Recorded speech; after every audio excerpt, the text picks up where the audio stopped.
சங்கீதம் அதிகாரம் 36. துன்மார்க்கனுடைய துரோகப் பேச்சு என் உள்ளத்திற்கு தெரியும். அவன் கண்களுக்கு முன் தெய்வ பயம் இல்லை.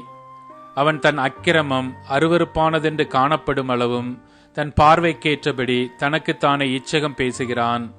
அவன் வாயின் வார்த்தைகள் அக்கிரமமும் வஞ்சகமும் உள்ளது. புத்தியாய் நடந்து கொள்வதையும் நன்மை செய்வதையும் விட்டுவிட்டான்.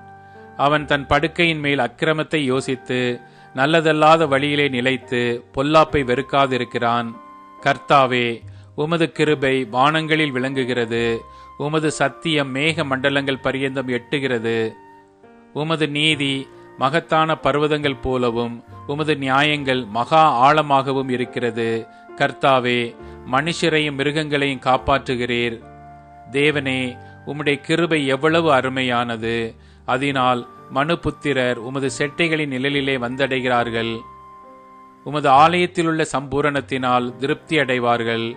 உமது பேரின்ப நதியினால் அவர்கள் தாகத்தை தீர்க்கிறீர். ஜீவ ஊற்று உம்மிடத்தில் இருக்கிறது. உம்முடைய வெளிச்சத்திலே வெளிச்சம் காண்கிறோம். உம்மை அறிந்தவர்கள் மேல் உமது கிருபையையும் செம்மையான இருதயமுள்ளவர்கள் மேல் உமது நீதியையும் பாராட்டியருளும்.